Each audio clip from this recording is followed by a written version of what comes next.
Live from Fargo and serving you on TV, online, and on the go. This is Valley News Live at 5. I heard 3 gunshots, and then I woke him up. I said, that's gunshots. I said, let's hope it's fireworks. And I laid back down, and then seconds later, the siren started. Police say the man who was shot after pointing a gun at officers hasn't been formally charged yet because he's been in surgery throughout the day. Good evening, and thank you for joining us. Stephanie has the night off. The shooting happened near Walmart on 13th Avenue South just after 3 this morning. Police were called to the scene for a stolen car driving the wrong way on 13th Avenue South. The car was soon dumped, and the 2 people inside, a woman and a man, ran in opposite directions. One officer caught up with the man in the Pizza Hut parking lot, and the suspect pointed his gun at Officer Patrick Thomas. Officer Thomas fired, hitting the suspect. Investigators later discovered the gun the man had was a realistic-looking BB gun. Valley News Team's Ashley Bishop has exclusive video of the chase, and she joins us live right now with more. Ashley? That's right, Andrea. The shooting happened right over behind me at the Pizza Hut parking lot, but it was here in the Valvoline parking lot where the security cameras caught everything that went down next door at Pizza Hut. We got an exclusive look today at the security footage video. Here, let's take a look. Here, yeah, they were chasing that car. There goes one police officer. Tom Iverson's arrival to work was different than most mornings. Police were asking to watch video from his security cameras. This is the first car on scene that I see going into the parking lot over at Pizza Hut, and then the building cuts me off. Minutes later, more flashing lights can be seen. Now you see his backup's coming. Iverson says he was shocked to hear of this incident happening so close to his workplace. With what's going on south of here, yeah, there's been a lot of robberies and stuff, but I have full confidence our police officers will catch these guys.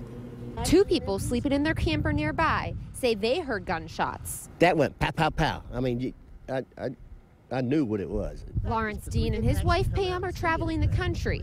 He is a former military policeman. He says he understands perfectly what Officer Patrick Thomas went through this morning. And if somebody wants to be that dumb to put a BB gun in their hand and run around in 3 o'clock in the morning, that, you know, you didn't know what it was. I mean, if guns pulled on you and you can get to your gun, that's it. I mean, you can't wait and say, can you please put your gun down? Then you won't be there anymore. Now, many people commented to us on our Valley News Live Facebook page saying how happy they were how Fargo police handled the shooting situation. Now, the Bureau of Criminal Investigations for North Dakota is looking into how the police force was handled today. In South Fargo, Ashley Bishop, Valley News Live. All right, thank you, Ashley. The suspect in the shooting was taken to Essentia Hospital and will likely be formally charged tomorrow. We learned more today about the officer who shot the 31-year-old suspect. Officer Patrick Thomas has been with the Fargo Police Department for nearly a year. He came from the North Dakota State University Police Force. Thomas has been placed on administrative leave. The woman in the car who ran away, Jennifer Stegman from Thompson, North Dakota, was taken into custody a short time later. She's being held in the Cass County Jail. We have new information tonight on the shooting near Fergus Falls. An autopsy report says the man involved died of a self-inflicted gunshot wound. He has been identified as Richard David Blondeau of Fergus Falls. The Minnesota Bureau of Criminal Apprehension says it started when the 52-year-old shot at his wife as she was driving along I-94. Police used a helicopter with night vision to track Blondeau to a farm field west of Fergus. The officers ordered him to put his shotgun down, but instead he pointed it at them. The officers fired and the man died at the scene.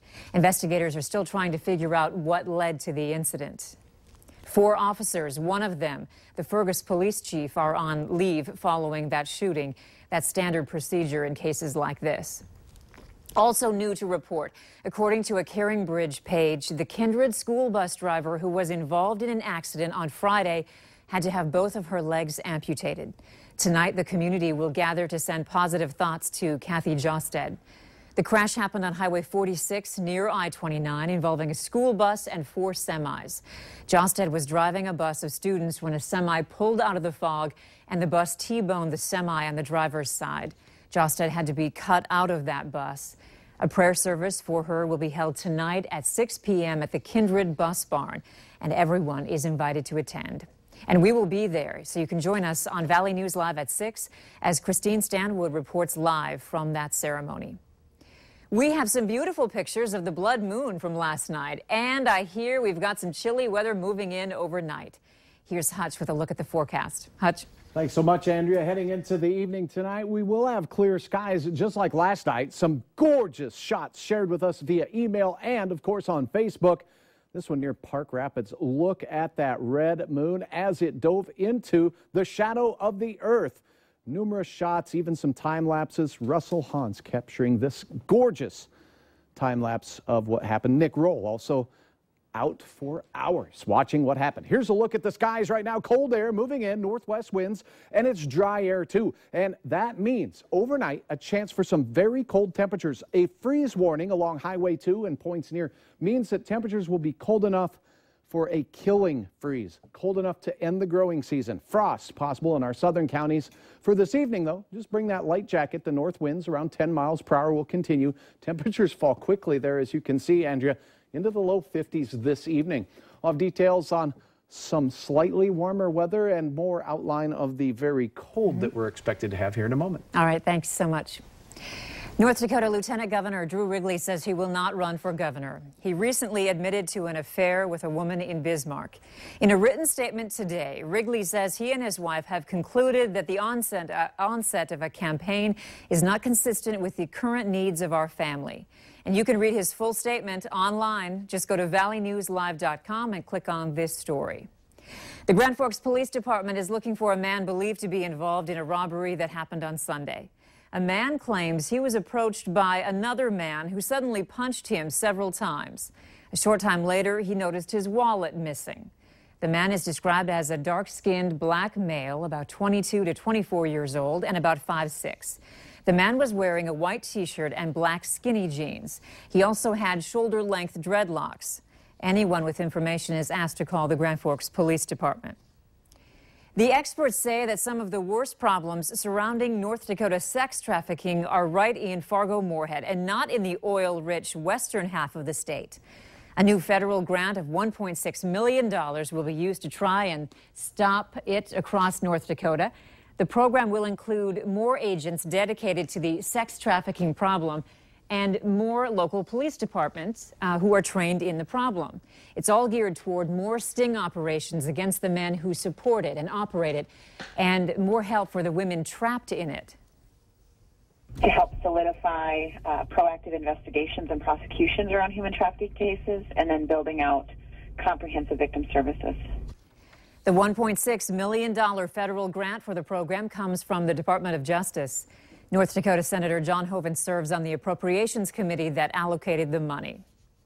A Naytahwaush, Minnesota man has died after apparently getting hit by a vehicle. The Clearwater County Sheriff's Office says they have a vehicle of interest but are looking for more information on what may have happened. Yesterday afternoon, the Clearwater County Sheriff's Office received a call about a body in the ditch on Lower Rice Lake Road. That's southwest of Bagley, Minnesota. A deputy responded and discovered the body of 35-year-old Russell Aganash. The Sheriff's Office says it appears Aganash was walking along the road and was hit by a vehicle. An autopsy will confirm cause of death, and testing is being done on the vehicle of interest.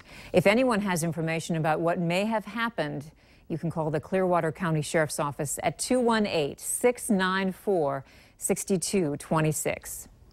Traffic congestion on I-94 in Moorhead is back, but it will be short-lived.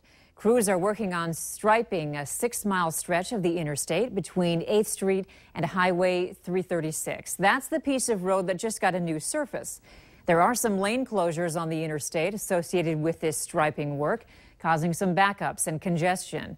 But we're told the project shouldn't take any more than 3 days to complete. They started at 8 this morning.